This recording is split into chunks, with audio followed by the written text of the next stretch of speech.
21ª Cátedra Europa, el encuentro académico y cultural del Caribe colombiano y el mundo académico europeo. Europa se vive en el Caribe.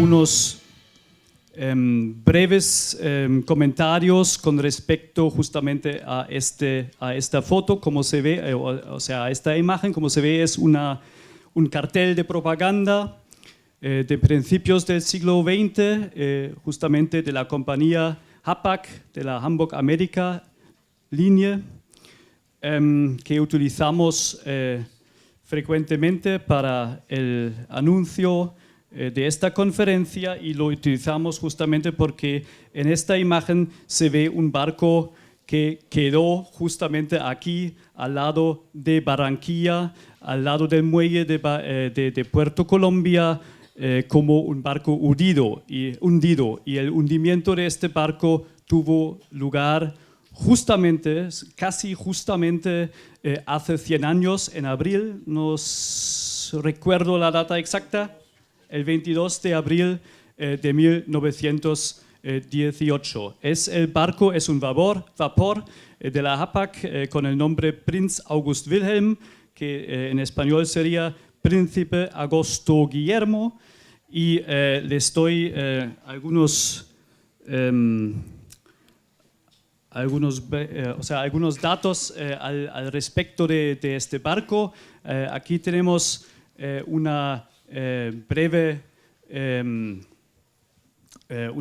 cronología, digamos, de los servicios de la compañía Hapag hacia el Mar Caribe, que empieza en el año 1871 con la introducción de un primer servicio de línea entre Hamburgo y Trinidad, o las Indias Occidentales. Este servicio directo desde Hamburgo se amplía a través del tiempo. En el año 1893 ya estamos hablando de 8 rutas distintas cada mes que organizaba, que mantenía la compañía Hapag desde Hamburgo, para justamente conectar los más importantes puertos del Gran Caribe. Y justamente al principio del siglo XX, en el año 1901, la compañía Hapag todavía amplió este negocio. La Hapag en este momento ya era la mayor compañía de navegación del mundo entero, y tenía servicios de línea por todos los lados, por todo el mundo prácticamente, y la región Caribe era solamente un subnegocio de un negocio mucho mayor en esta época. Sin embargo, justamente en este año 1901, la Hapag compra una línea de navegación inglesa, la Atlas Steamship Company, y que tenía servicios de línea desde Nueva York para el Caribe, y de esta manera la Hapag podía conectar justamente los puertos de Europa, especialmente Hamburgo, el puerto de origen, a través de la Hamburg America línea en el Atlántico del Norte, y con esta compra de esta Atlas Steamship Company amplió también, introdujo también un servicio de línea desde Nueva York para el Mar Caribe.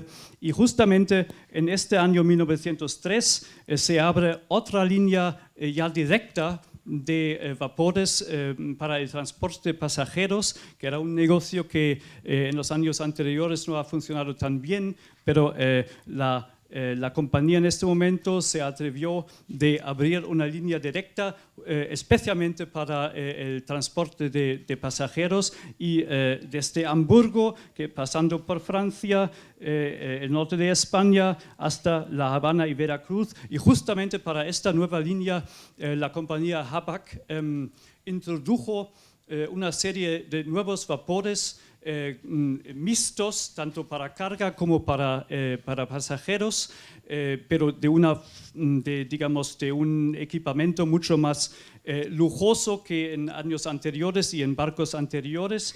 El Prinz August Wilhelm, el barco de que estamos hablando aquí, es justamente uno de estos 7 vapores de la clase Prinz. Aquí vemos 5 otros de ellos. Aquí el Prinz August Wilhelm, y aquí tenemos, digamos, un mapa de las rutas del servicio Atlas al principio del siglo XX, y se ve cómo se conectan a través de varias rutas pues, todos los importantes puertos del mar caribeño.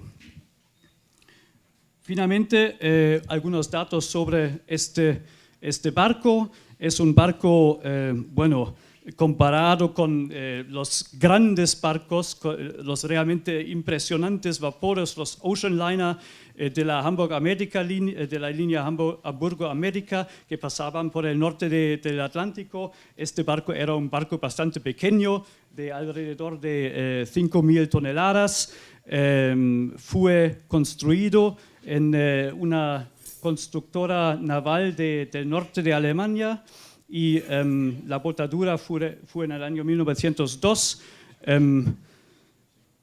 Y tenía, bueno, ahora no se ve tanto, tenía carga para 5.000 toneladas, y ahí cabían en tres distintos clases hasta unos casi 800 personas, 800 pasajeros. O sea, un barco relativamente pequeño. El nombre de este barco viene naturalmente, o sea, se lo bautizó en honor de uno de los hijos, del cuarto hijo del emperador Guillermo II de esta época, igual que prácticamente todos los otros barcos de esta clase del Príncipe. Finalmente, aquí algunas imágenes para que tengan una idea del comedor y de los salones. Todas las imágenes que nos brindó el archivo de la empresa Hapag-Lloyd en Hamburgo. Y aquí finalmente un itinerario, un horario de las líneas que servía la Hapag-Lloyd en el Caribe según los distintos barcos que estaban circulando en estas rutas. Y aquí se ve el nombre del Prinz August Wilhelm, que pasaba justamente o sea, esto es un horario de los itinerarios del año 1913, y como se ve, el Prinz August Wilhelm justamente pasaba en sus rutas de la línea B por estos puertos del Caribe. Y aquí finalmente pues un mapa de justo antes del estallido de la Primera Guerra Mundial, donde se ve prácticamente toda la red de líneas que en este momento estaban en servicio de la compañía Hapag. De momento aquí con una imagen de un barco verdaderamente grande, que es el mayor barco de este momento, el Imperator, que era, no sé, 10 veces más grande, para tener una idea, que este pequeño barco Prinz August Wilhelm de que vamos a hablar ahora.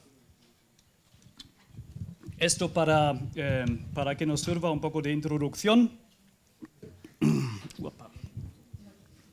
Ahora me pongo aquí y voy a presentarles brevemente a nuestros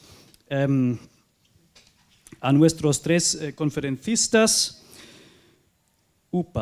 En primer lugar, empiezo con Enrique, creo, que me parece absolutamente adecuado. Enrique Didi Dacaret, que es barranquillero de nacimiento, pero con descendencia de una familia palestina, si no estoy equivocado. Estudió ingeniería y administración en la University of Purdue, en Indiana, en los Estados Unidos. Y bueno, aparte de estos estudios, creo que hay que decir que Enrique es, bueno, en muchos otros ámbitos un autodidacta polifacético, diría casi. Es un experto en conchas y otras especies marítimas. El término técnico que me apunté aquí es conquiliólogo, vaya cosa. Es un buzo profesional desde hace muchos años, realizando expediciones fotográficas. Y además de todo esto es un coleccionista hobby, ¿no? De muchas cosas muy distintas, diría yo, de conchas, pero también de objetos relacionados con la historia marítima y urbana de Barranquilla, ¿no? Justamente uno de sus proyectos era, bueno, lo más importante naturalmente con relación a nuestro tema hoy es que él es también coautor de un fantástico libro justamente sobre el hundimiento y el redescubrimiento de este barco Prinz August Wilhelm, que se llama De la gloria al olvido, el hundimiento del vapor Prinz August Wilhelm en Puerto Colombia en 1918. Este libro, muy bonitamente ilustrado, es fruto de una larga labor de investigación y de consultas, de búsqueda de informaciones y bueno, tal vez lo muestras tú, un poco de búsqueda de informaciones, de datos, de imágenes, de postales, de todo tipo de informaciones que justamente se reúnen en este bonito libro que se publicó creo que en el año 2014, ¿no? Y desgraciadamente yo me lo quise comprar, pero desgraciadamente está agotado, que yo sepa. ¿Habrá una reedición? Quedan 50. ¿Quedan 50? ¿Dónde? En tu sótano, no me digas. Ok, perfecto. Entonces empezamos con las negociaciones después. Vale, de acuerdo. Ok. En segundo lugar, tengo el honor de presentarles a ustedes, a quienes todavía no le conocen, al profesor Juan Guillermo Martín, en el centro de nuestro sofá, antropólogo de la Universidad Nacional de Colombia, con doctorado de la Universidad de Huelva, en España, y desde el año 2015, investigador senior por Colciencias. Él coordinó ya varios proyectos arqueológicos en Panamá Viejo desde el año 2000 hasta el 2010 y sigue creo que con proyectos en este lugar, proyectos además subvencionados en varias ocasiones por recursos de la Unión Europea, o sea, altamente repudiados, digamos, y él también en algún momento dirigió proyectos de arqueología subacuática y justamente en relación con esto también trabajaste sobre el tema del pecio del Prinz August Wilhelm en Puerto Colombia. Actualmente eres profesor asociado de la Universidad del Norte y director del Museo Mapuca. Y last but not least, José Manuel Espinosa, también profesor de esta universidad, historiador que cursó estudios de historia en la Universidad de Sevilla, obtuvo su título de doctorado en 2011, si no estoy equivocado, ¿no?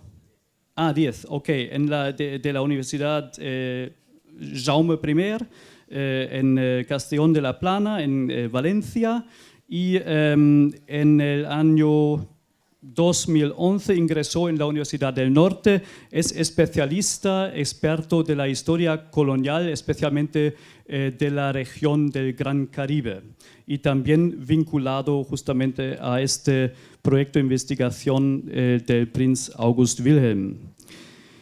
Bueno, con respecto a las preguntas, me gustaría empezar con José, en orden cronológico y preguntándote, porque tú te dedicaste un poco a estudiar y iluminar un poco las circunstancias de de la llegada de este barco Prince August Wilhelm a las costas caribeñas. Entonces cuéntanos un poco cuáles son las circunstancias, cómo llegó para acá, porque justamente vimos que la ruta que estaba sirviendo antes de estallar la Primera Guerra Mundial era totalmente distinta y no pasaba por los puertos del Caribe colombiano, ¿no?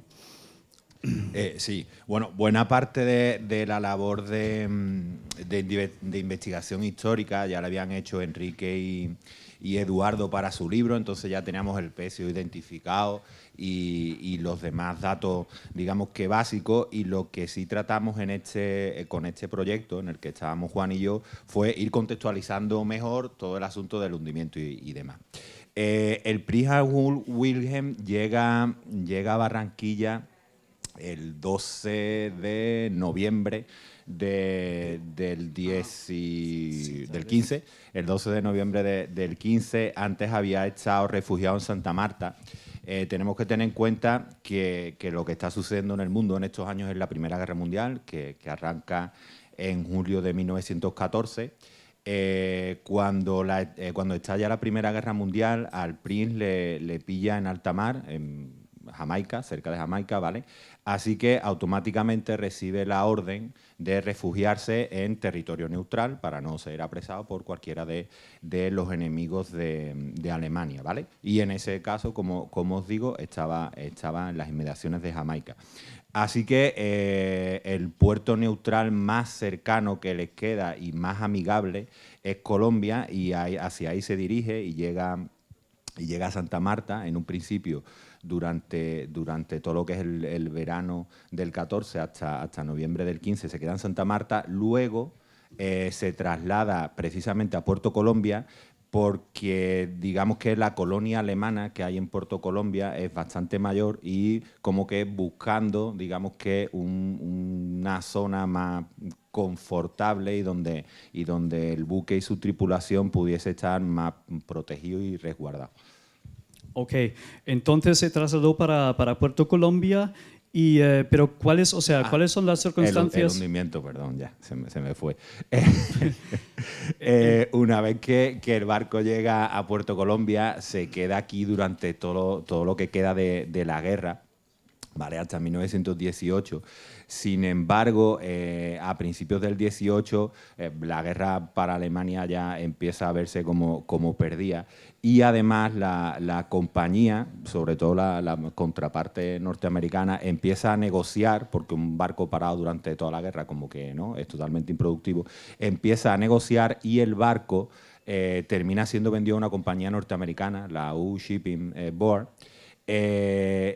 Antes de que el barco es vendido, y en el momento en el que el barco va a pasar a manos norteamericanas y llegan emisarios de la compañía norteamericana aquí a puerto, la tripulación, la poca tripulación que queda, porque buena parte de la tripulación y obviamente los pasajeros se habían ido ya, el barco termina siendo hundido por su propia tripulación el 22 de abril, la noche del 22 de abril de 1918, siguiendo órdenes. Luego, con la investigación que se sigue después del hecho, el barco termina siendo hundido porque el capitán del barco, August Wolf, que es el capitán en ese momento, recibe órdenes del cónsul alemán en Barranquilla, que a su vez ha recibido órdenes directamente del embajador de Alemania en Colombia, para hundir el barco y evitar así que el barco pase a manos norteamericanas, y que el barco posteriormente fuese utilizado por los norteamericanos, que han entrado en la guerra en abril de 1917,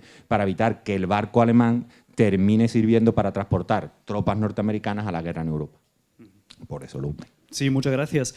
Otra pregunta para ti. O sea, tú también, investigaste un poco las consecuencias de este hundimiento justamente, ¿no? O sea, ¿qué significaba este barco hundido para, digamos, el funcionamiento del muelle y del puerto de Puerto Colombia en este momento? Bueno, antes de eso tenemos que tener en mente también que la mera presencia del buque alemán en un puerto colombiano durante toda la Primera Guerra Mundial supone un conflicto, ¿vale? Una materia de conflicto permanente durante todo ese tiempo. Las relaciones de Colombia sobre todo Estados Unidos, son bastante peliagudas en esos momentos a cuenta de el asunto panameño, el Tratado Thomson-Urrutia que no se ha ratificado todavía por Estados Unidos, etcétera, etcétera. Así que la presencia del buque alemán en suelo colombiano es bastante problemática durante toda la guerra. Que Colombia, digamos, deje o no se dé cuenta que le están hundiendo un barco alemán justo cuando ya ha pasado a manos norteamericanas, es otro problema más añadido a esas relaciones tan tensas. Y luego, por añadidura, vendría el problema que ocasiona en un puerto que ya tenía sus problemas, los puertos colombianos, por el tema de sedimentación del río y demás, primero Sabanilla, luego el puerto de Puerto, estaban teniendo bastantes problemas. Otro problema añadido será tener un buque que, bueno, es pequeñito, pero tampoco tanto, que con lo que ha dicho Soren nos podríamos imaginar que es así como que un botecito de pesca, y como que tampoco. Entonces termina resultando un problema añadido para un puerto que ya se estaba pensando si era viable o no. Es un problema por sedimentación, se puede formar un banco de arena, el barco está hundido bastante cerca del muelle, así que termina abriéndose todo un proceso. Hay quejas desde Barranquilla muy pronto, a principios en febrero del 19, se abre todo un pleito para ver quién saca el barco o no, si se remueve o no. El barco no se puede remover en principio porque es la prueba del delito de se ha hundido un barco que ya no es alemán, así que ni se puede remover el barco, ni el barco facilita que se siga usando el muelle. Al final, no es posiblemente la única causa, pero sí podemos decir que el barco termina acelerando una decisión que ya estaba en las mentes de muchos de los dirigentes de la costa, que es terminar abriendo el puerto en el río y finalmente dejar de usar el muelle Puerto Colombiano. Gracias, José. Entonces, seguimos con una otra pregunta para nuestro amigo Enrique. O sea, para ti, ¿cómo llegó a este naufragio y por qué decidió investigarlo para conocer su identidad? ¿Qué te interesaba a este respecto? Sí, yo durante 35 años he sido buzo y precisamente coleccionista de caracoles, y estaba haciendo un trabajo sobre desde digamos, Punta Gallinas en Guajira hasta el Darién. Sí. Una investigación de 5 años recorriendo toda la línea costera, sacando caracoles para hacer un inventario de cuál era la fauna malacológica del departamento, de la costa atlántica. Y cuando llegamos a la zona de Barranquilla, nos sorprendimos de que ese barco creó un ecosistema muy interesante, tan interesante que se descubrió una especie nueva en el mundo, en caracoles, que está pendiente por describirla. Y nos llamó mucho la atención porque en ese punto había una especie nueva de un molusco, y a raíz de eso investigamos mucho más el barco, sacamos varias muestras. Y durante esas exploraciones encontramos, digamos, un plato que decía Hamburg American Line, encontramos una cuchara con la marca de la Hapag, y me daba a mí como curiosidad, sabíamos que era un barco alemán. Luego de unos años más tarde yo terminé mi investigación y tenía alrededor de unos 40 objetos que fueron extraídos del barco durante la investigación de los caracoles. Y un día, entre otras cosas, ese barco había desaparecido de Barranquilla, digamos, de la memoria.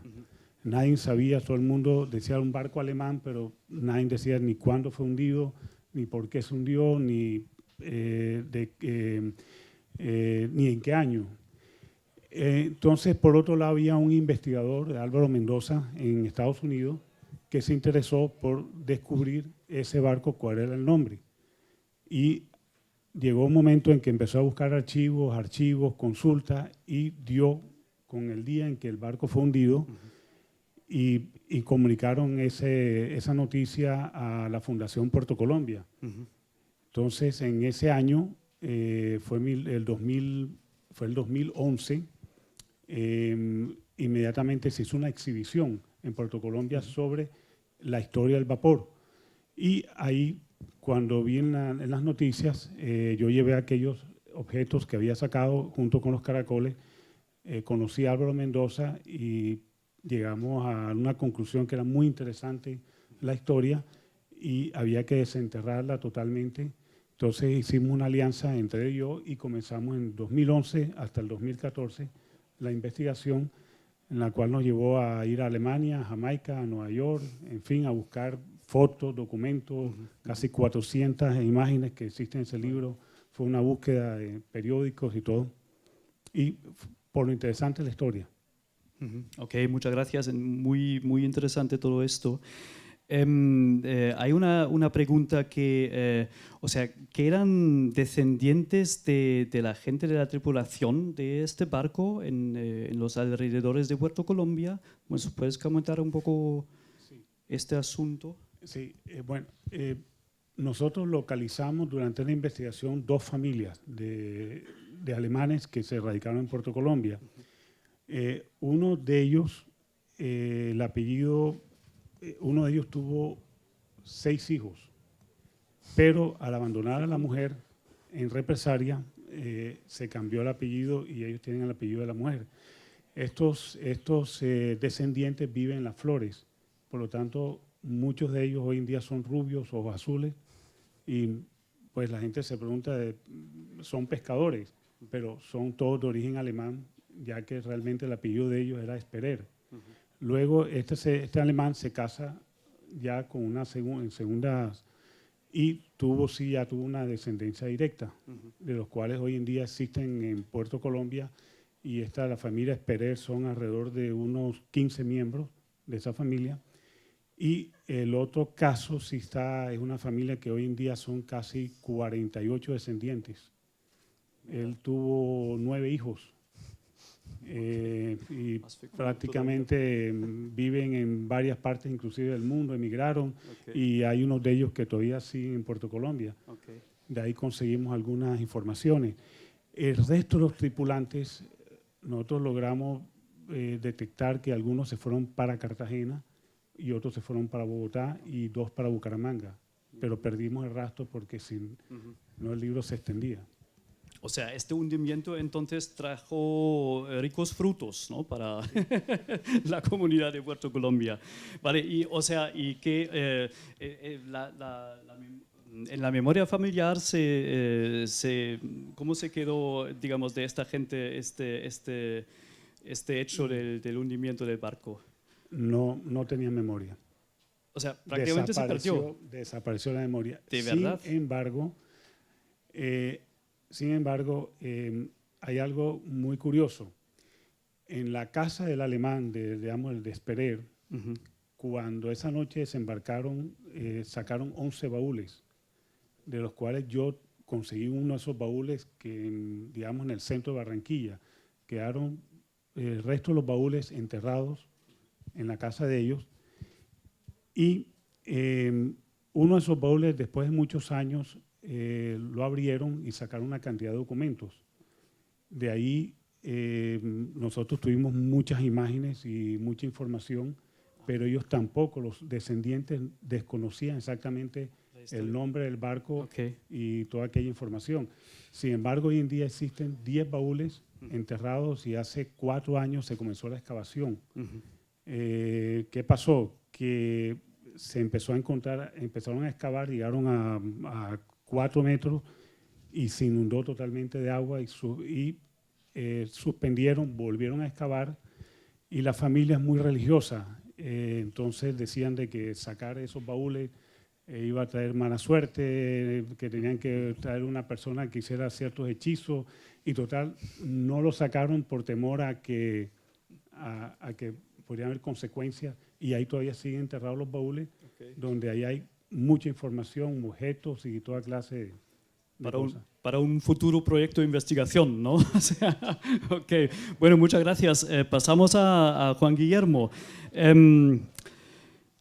Entonces te pregunto como experto en temas de arqueología subacuática, ¿cuál es el estado de este pecio por el momento? ¿En qué estado se encuentra? Bueno, Soren, buenas tardes a todos. El barco es un barco grande, como lo mencionó José Manuel. Son 117 metros de eslora, de largo, es un barco grande realmente, que se encuentra muy cerca de la línea de costa, muy cerca del antiguo muelle de Puerto Colombia.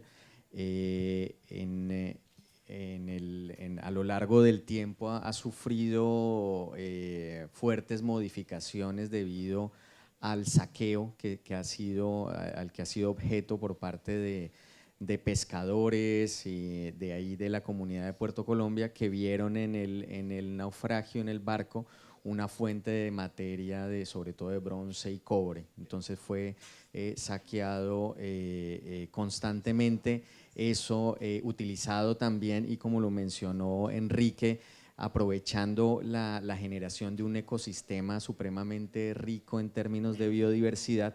Es un lugar de pesca importante para los pescadores artesanales, que algunos de ellos con malas prácticas, utilizando dinamita, por ejemplo, y eso ha llevado al debilitamiento de la estructura. Y a eso hay que sumarle también, y lo hemos visto en los buceos que hicimos en el 2016, que en la zona de la proa del barco, la fuerte corriente que azota la costa de Puerto Colombia, pues ha empezado a socavar esa zona y está debilitándose la estructura en ese sentido. Así que la conservación es relativamente buena, pero requiere, digamos, una intervención para garantizar su conservación para las generaciones futuras.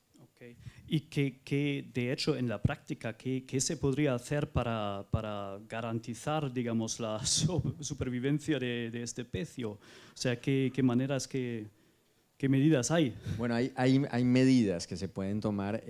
Nosotros con el equipo de oceanografía de la universidad, con la gente de geociencias, hemos empezado un proyecto hace un par de años, primero entendiendo el sistema de Puerto Colombia, cómo funciona el sistema de corrientes allí, cuál es la incidencia de esas corrientes, no solamente sobre el patrimonio cultural sumergido que hay en la bahía. El Prince no es el único barco hundido allí, sino cómo afecta la corriente, además la línea costera y todo el problema de erosión del litoral que tiene Puerto Colombia. Pero hay alternativas también, o sea, estos estudios están buscando presentar alternativas que van desde la instalación, por ejemplo, de un sistema que se llaman reef balls, que son unas estructuras de concreto que se instalan bajo el agua, reducen la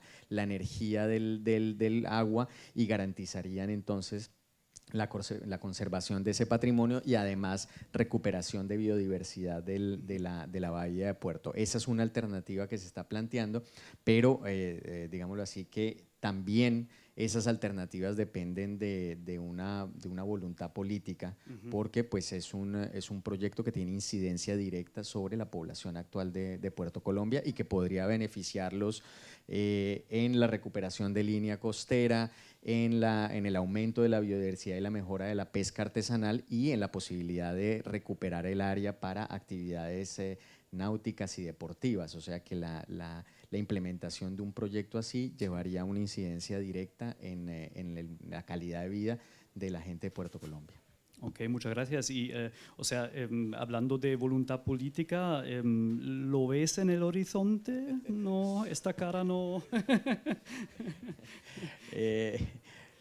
Ahora mismo no hay, o sea, sé que hay proyectos, conozco que los proyectos que hay asociados con la activación de Puerto Colombia como un lugar de interés turístico para el departamento del Atlántico, pero desafortunadamente las iniciativas que normalmente surgen desde la política desconocen el trabajo que se ha hecho desde la historia, por ejemplo, desde la arqueología o desde la oceanografía para tomar las decisiones adecuadas y que finalmente las implementaciones de los proyectos tengan una incidencia y un impacto positivo a largo plazo. Ese es el problema que tenemos. Ok, bueno, muchas gracias. Una última pregunta tal vez para ti, Juan Guillermo. Tú mencionaste también otros naufragios en Puerto Colombia. ¿Puedes hablarnos un poco de otros naufragios por esta zona? O sea, no, sabemos que obviamente una actividad portuaria como la que tuvo intensa Puerto Colombia llevó al hundimiento de otras naves en el área. Nosotros incluso cuando hicimos el primer recorrido de prospección geofísica a través del uso de un sonar de barrido lateral, identificamos otro naufragio que o sea, lo ubicamos y no lo hemos documentado aún, sabemos dónde está y por la información de los pescadores de Puerto Colombia sabemos que hay más naufragios en sus alrededores. Hay un naufragio conocido del siglo XIX en donde venía, o sea, Asunción Silva era, donde traía su novela, pero no se ha hecho un inventario de ese patrimonio. O sea, esa es una tarea también fundamental y es que pues no podemos proteger lo que no conocemos. Sabemos quienes hemos buceado por la zona que hay varios naufragios allí, varias estructuras, el mismo puerto de Puerto Colombia que está siendo afectado, digamos, por esta situación climática y de corrientes, pero se requiere, digamos, un trabajo y un proyecto, digamos, a mediano plazo que nos dé una idea completa de cuál es el inventario real de patrimonio cultural sumergido en la bahía de Puerto Colombia. Ok, muchas gracias. Con esta última respuesta me gustaría cerrar esta mesa redonda sobre el tema del pecio del Prinz August Wilhelm y me acaban de indicar que desgraciadamente hubo, no sé, un fallo en la programación o no sé, con respecto al uso de esta sala, porque en realidad la idea era pues cerrar esta tarde con la proyección de un documental que se ha hecho sobre justamente este redescubrimiento del pecio del Prinz August Wilhelm. Sin embargo, parece que aquí delante de las puertas de esta sala están esperando porque a continuación, o sea, justamente ahora empieza otra sí, es que no sé por qué no tenemos esta sala hasta el final de esta tarde, pero por lo visto es un poco lo que hay y por esto tengo que cerrar desgraciadamente la conferencia antes de lo previsto. Agradezco otra vez a todos nuestros conferencistas de ayer, tanto como de la jornada de hoy.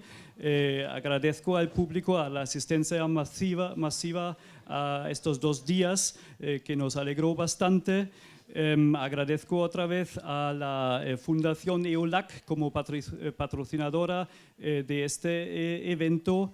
Y bueno, les deseo unas bonitas últimas horas de Cátedra Europa, hoy por la tarde un buen concierto y mañana el último día de Cátedra Europa y bueno, nada más desde mi parte. ¿Tú quieres decir algo? No. No. Ok, muchas gracias otra vez. Y